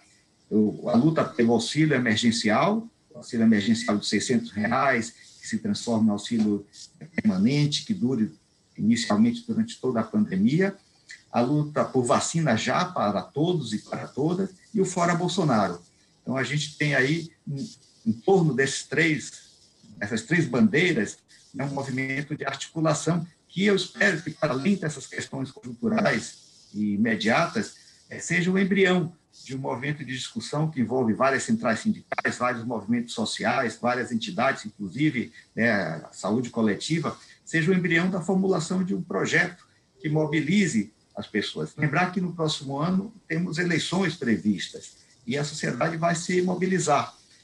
A disputa precisa ser em torno de projetos. É uma oportunidade que os democratas, os socialistas têm de se apresentar. Antes de discutir nomes, ou mais importante do que discutir nomes, é discutir o que é que nós vamos defender nessas eleições que se aproximam. E eu acho que a perspectiva de uma vitória eleitoral não é pequena, é real, é concreta, mas precisa ser uma vitória em cima de um projeto. Eu acho que é assim, vejo assim como o caminho possível para a gente superar essas mazelas e o sistema de poder atual. Muito obrigada. Obrigado, Mônica. Por favor, Cristiane, a pergunta está aqui. Verdade, reflexão sobre o Estado, e a Eduardo já ler a pergunta que está ali do Mário Schaeffer para você, Eduardo. Por favor, Cristiane. A pergunta é muito pertinente, né, porque a gente não está discutindo aqui nem conceito, nem aspectos que são super importantes para a compreensão do que são os Estados, né, e do que condiciona as suas ações. É claro que, em primeiro lugar, é importante chamar a atenção para os processos históricos, né, de conformação dos Estados nacionais, as trajetórias também dos welfare state, que são completamente diferenciadas, as condições de inserção no plano internacional e de hegemonia, de luta pela hegemonia nos planos internacionais, e, por fim, a questão de qual o Estado e o sentido da ação do Estado, né? Porque, conforme a gente sabe, a ação estatal ela é dotada de sentido, e os Estados têm macrofunções, aí o Dadá Noronha comentou aqui, a pergunta pertinente. É claro que os Estados são importantes na sustentação dos mercados no sistema capitalista, não existe uma separação entre Estado e mercado, os Estados foram importantes na conformação dos mercados, na sustentação, e agem para sustentar os mercados, né? E existem aí funções que são do Estado, que são da macroeconomia, e existem funções também de redistribuição social. O que a gente está falando é de qual Estado, qual o sentido dessa ação, né? E já por isso que a questão da democracia é tão fundamental, que uma democracia mais radicalizada significa que, ao contrário do que, na verdade, o que predomina, os grupos que acessam mais o Estado, como os autores neomarxistas claramente apontam, são os grupos econômicos de maior poder, os grupos políticos de alto poder. O acesso ao Estado é desproporcional entre os grupos sociais, obviamente, e uma democracia plena é importante para que outros grupos tenham possibilidade de vocalização e de também lutar e influenciar o sentido da ação estatal, a direção das políticas públicas, né? Alguns autores até têm apontado, que trabalham com análises comparadas na América Latina, que a duração da democracia, o caráter da democracia, ele é importante no que diz respeito a impulsionar uma ação mais redistributiva do Estado, vis-à-vis essa ação de fomento, de promoção dos mercados mais concentradora, né? E então que isso importa não só para a magnitude do gasto social, por exemplo, mas para o sentido mais redistributivo das políticas sociais. Então, esse é um elemento importante. Então, só para lembrar desses aspectos da historicidade, da questão da luta pela hegemonia no plano internacional e a condição diferenciada dos Estados, que, claro, na América Latina tem uma vasta literatura a respeito, essa questão toda das várias vertentes da teoria da independência, uma série de elementos, e também da relação entre Estado, mercado e democracia, e da luta política que existe para se definir qual o Estado e o sentido da ação estatal. É isso. Enfim, espero ter contemplado um pouco. Tem outra questão aqui em relação à questão das fronteiras, eu acho que é um tema importantíssimo, também pouco explorado no âmbito das políticas sociais, né, e das políticas de saúde, que nós temos que estudar e conversar bem mais no caso da região da América Latina, é super importante. Obrigada. Muito obrigada, Cristiane. Eduardo, gostaria de colocar a pergunta de Mário Schaeffer. Se você acha que a entrada do Brasil, eventualmente, na OECD poderia ajudar com essa parte. Vamos lá. Bom dia, Mário. Que bom trocar ideias com você aqui. Sinceramente, eu acho que não. Acho que isso é pura retórica. mas uma palhaçada do governo Bolsonaro e da administração Ernesto Araújo, tá certo? Quer dizer, não é o pertencimento a um organismo como a OECD que vai nos facilitar. Eu acho que, na verdade, eu tenho olhado com uma crítica afetiva, né, os organismos internacionais. Afetiva porque passei um bom tempo neles, segundo porque creio que o multilateralismo é a forma de interação entre as nações, né? Mas elas têm, todos os nossos organismos internacionais têm perdido potência intelectual, têm tido muita dificuldade de atrair, entre aspas, né, os melhores cérebros, né? A diferença do que aconteceu em décadas anteriores, isso vai da sede da ONU até os organismos especializados, mas acho que a gente tem organismos suficientes para não necessitar se meter ou forçar a barra retórica para entrar em outros, né? Acho que seria mais uma coisa, um processo de ajornamento das agendas dessas organizações internacionais que a gente tem. Por isso eu me referia muito especificamente ao ISAGS, porque eu acho que o ISAGS,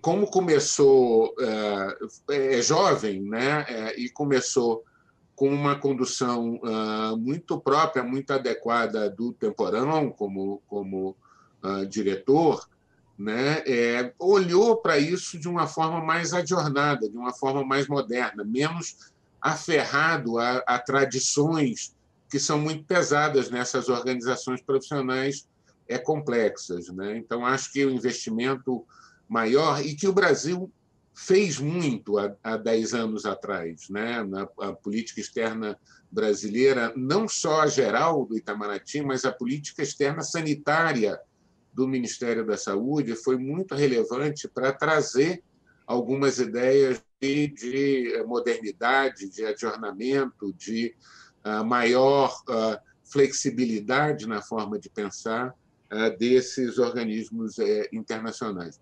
Queria aproveitar para comentar brevemente uma questão que Luiz Eugênio colocou, né, que eu acho que é um tema que também a gente precisa aprofundar e que me inquieta muito nos últimos 3, 4 anos, né, que é a coabitação ou a contradição entre o universalismo e os particularismos identitários, né?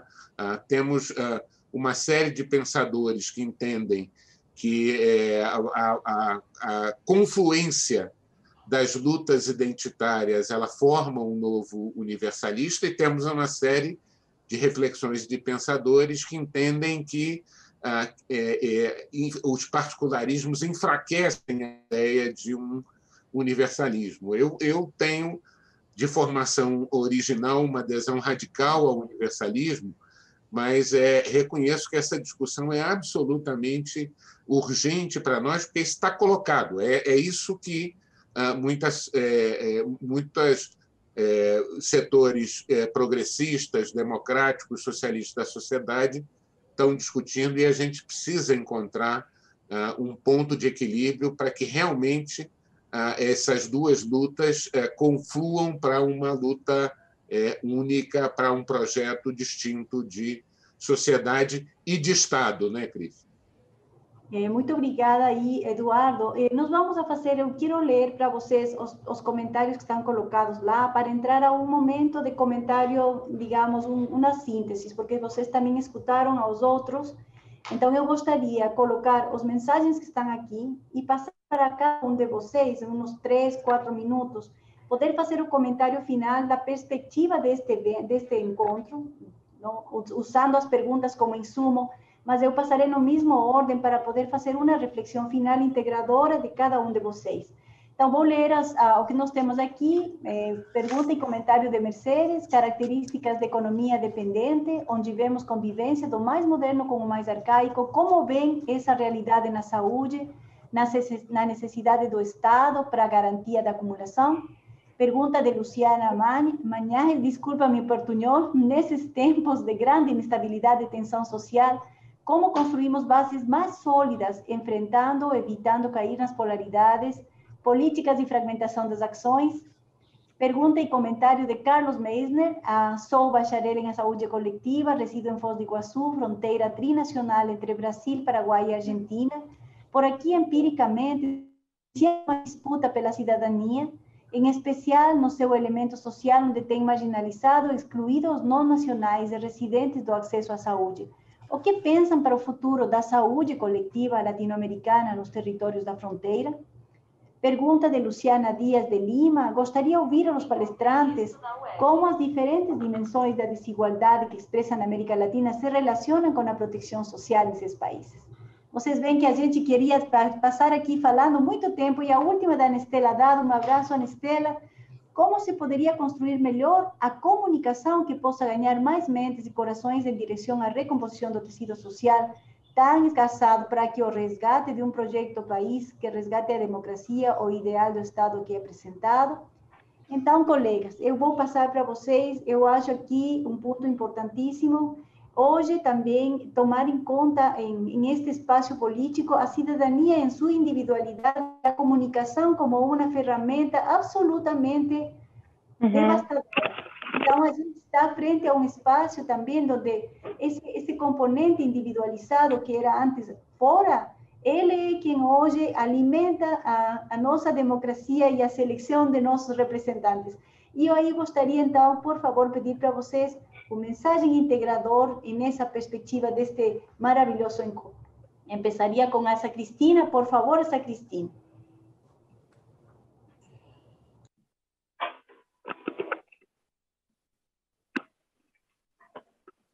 ¿Me escuchan? ¿Me escuchan? De acuerdo. Entonces yo quiero plantear tres cosas muy resumidamente. La primera parte, lo primero que quiero plantear es que tenemos dos fases de la situación que estamos viviendo. Me parece muy importante que tenemos que plantearnos cómo vamos a enfrentar la pandemia. O sea, si no la enfrentamos y si no la enfrentamos bien, vamos a tener una profundización muy grande de lo que es las desigualdades. Y entonces en la segunda fase sería cómo pensarnos, cómo pensamos el pasaje a lo que es el nuevo Estado social. Creo que esos dos temas tienen que ir secuencialmente, porque lo menos que podemos exigir a nuestros estados y nuestros gobiernos es que hagan un enfrentamiento exitoso de lo que es la pandemia.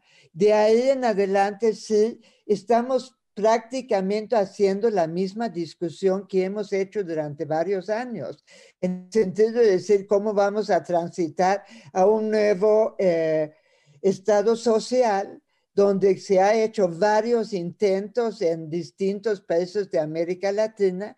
Entonces también a mí me parece que ahí tenemos que pasar o incluir como un elemento importante lo que es la autocrítica de lo que hemos hecho. O sea, con una provocación fuerte para los brasileños, ¿cómo es posible que ustedes pasan de Lula a Bolsonaro? Eso no es, eso tiene que ver con cómo se llevó ese proceso. Entonces, creo que también un tema que tiene que ver con toda esta discusión es el tema de dónde viene el dinero. O sea, porque hacer todo el apoyo que se requiere, eso cuesta mucho dinero. Y entonces tenemos,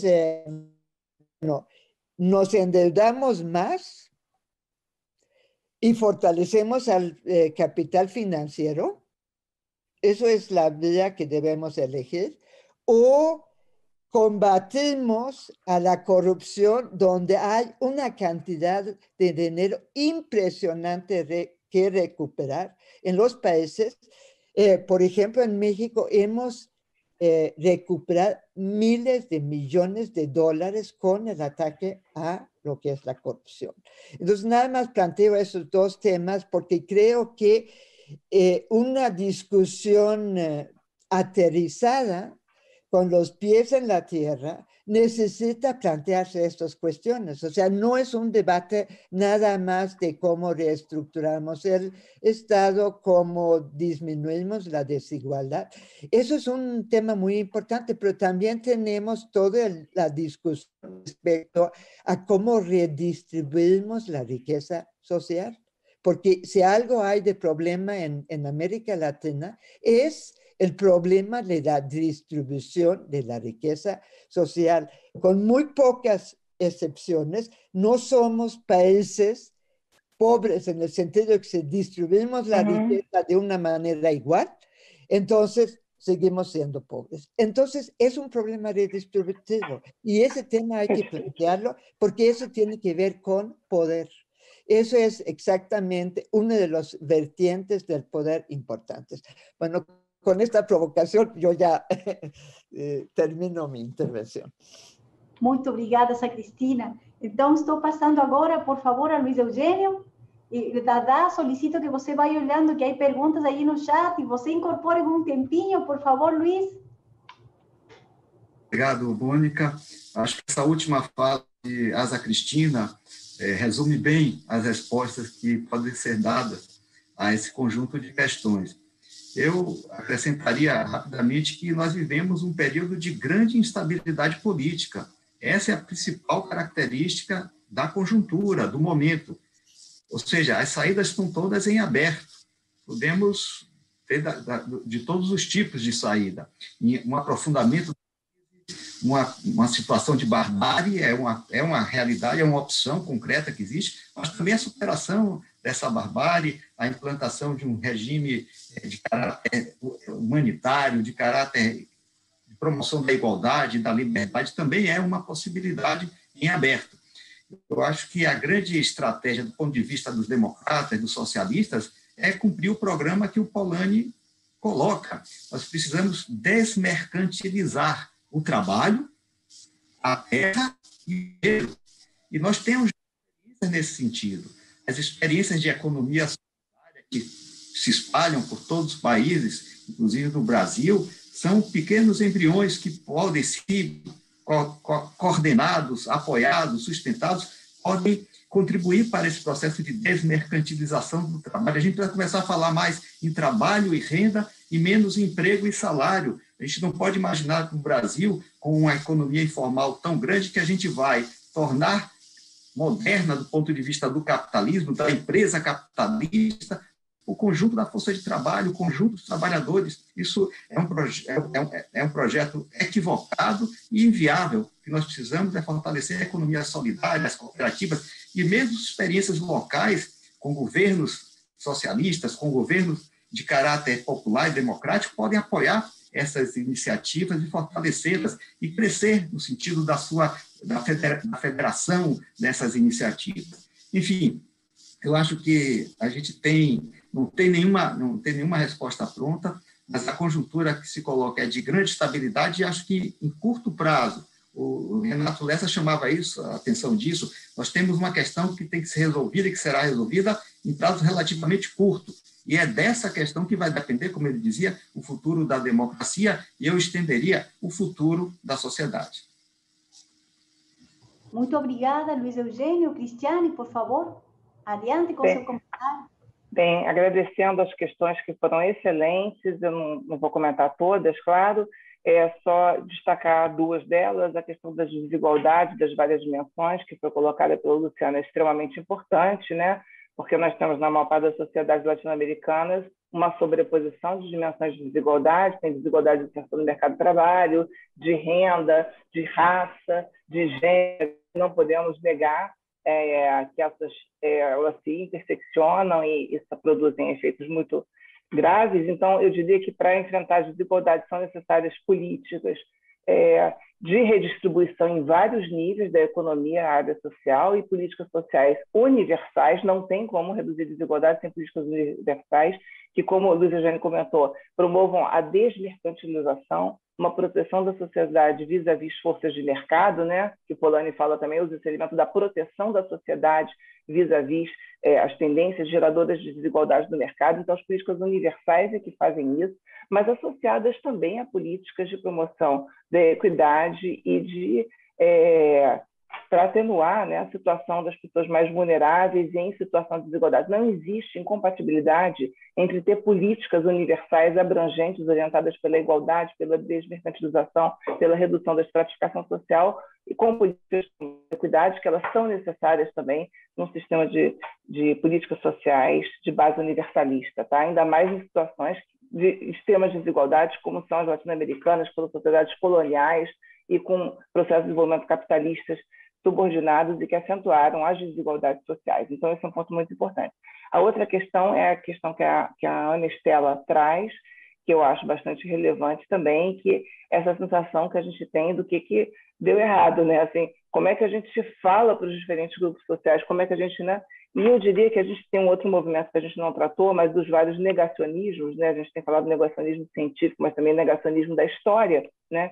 E como é que a gente se comunica de várias formas e dialoga com os diferentes grupos sociais e faz essa ação política de uma forma mais abrangente, como é que a gente explica? A gente tem uma frustração enorme com algumas coisas que aconteceram, né? Eu fui adolescente na redemocratização nos anos 80 e para mim é frustrante, eu achava que as coisas estavam melhorando, né? E para quem foi da geração então anterior que lutou na ditadura, que lutou, é ainda mais desesperador, né? A geração que lutou pela redemocratização, que viveu a repressão, etc. Então, é muito duro.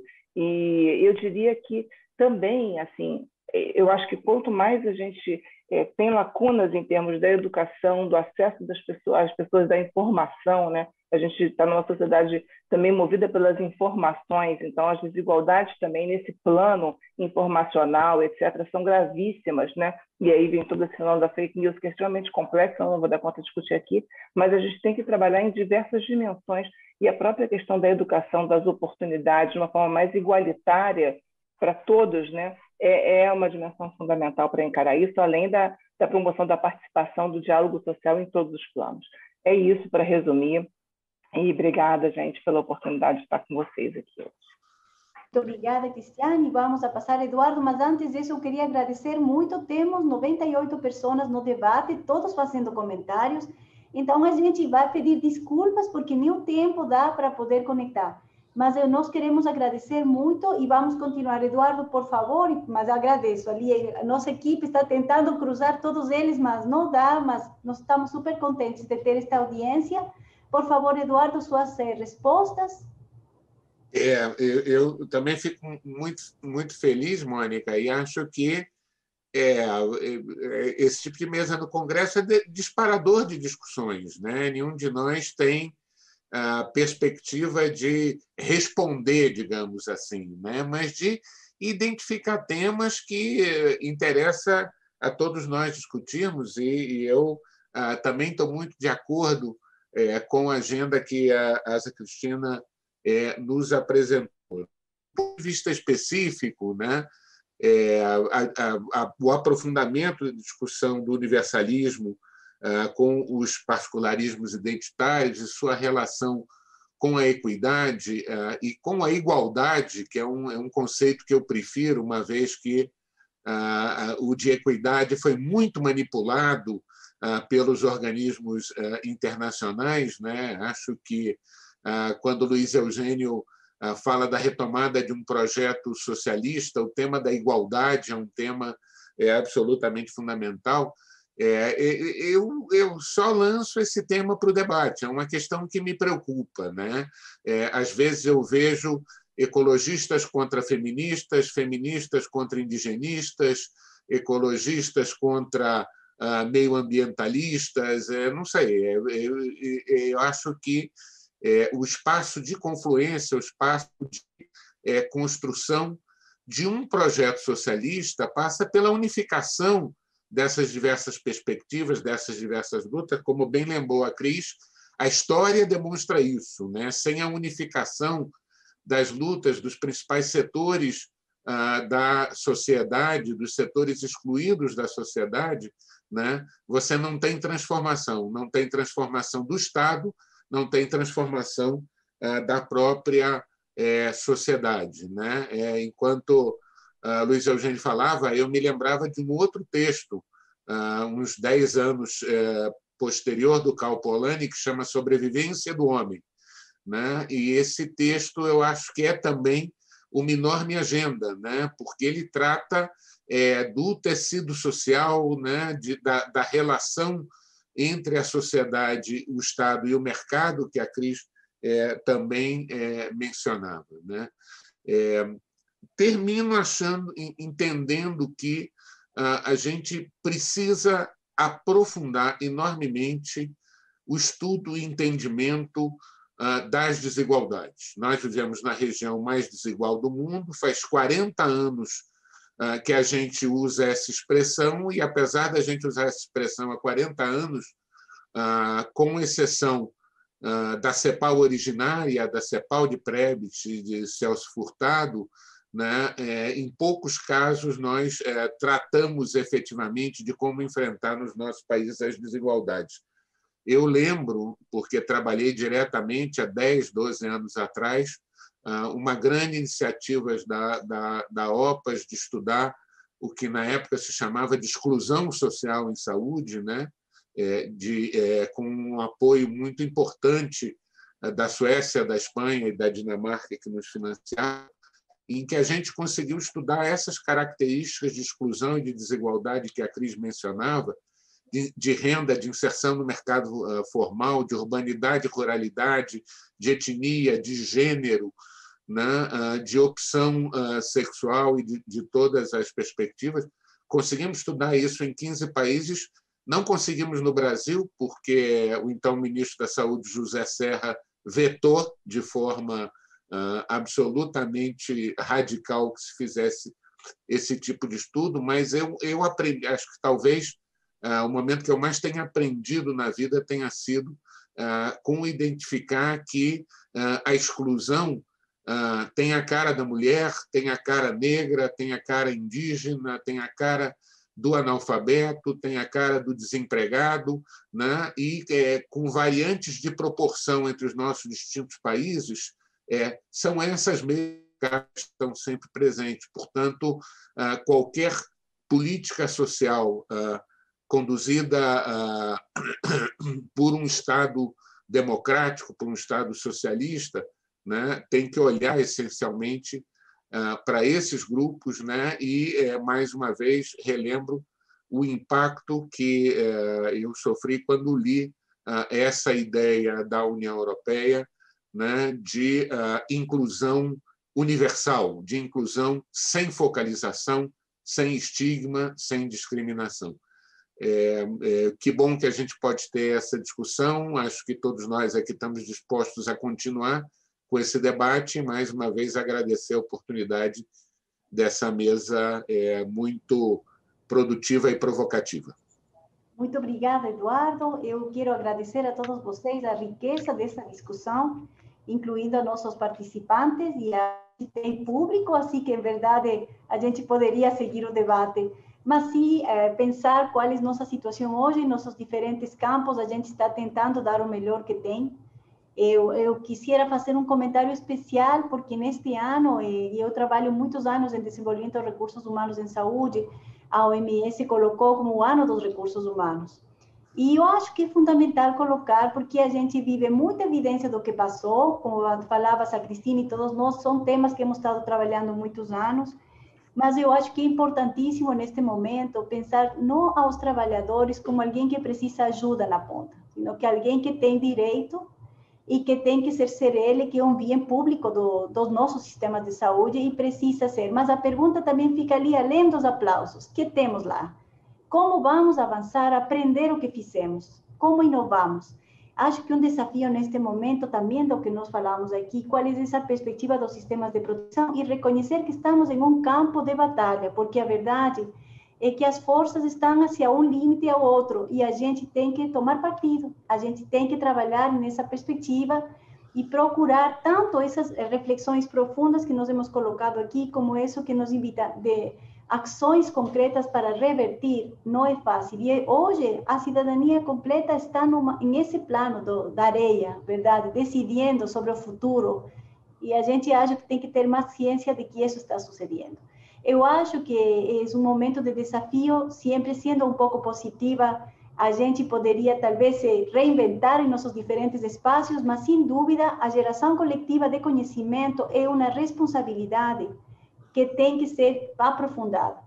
E colocar sobre a mesa a informação, acho que é uma de nossas ferramentas que a gente tem que ativar. Eu lembro, Eduardo, também no tempo onde nós fazíamos muito acompanhamento aos núcleos de pensamento nacional, e acho que isso é uma dívida que tem que ser, de algum jeito, enfrentada. Mas também a gente tem atores diversos. Então, se não é um ator, pode ser outro, e a gente tem que se ubicar ali. Eu quero agradecer muito também a Luana, todo o apoio, e à equipe, felicitar, parabenizar este 4º Congresso Brasileiro com uma temática tão importante, e dar por fechado uns 5 minutos antes para que a gente possa, então, estar em tempo com nossa seguinte atividade. Muito obrigada, agradecemos ao público e é um prazer compartilhar com vocês. Um bom dia, um excelente momento este. Obrigada. Obrigada, Luana, Fábio, todo mundo.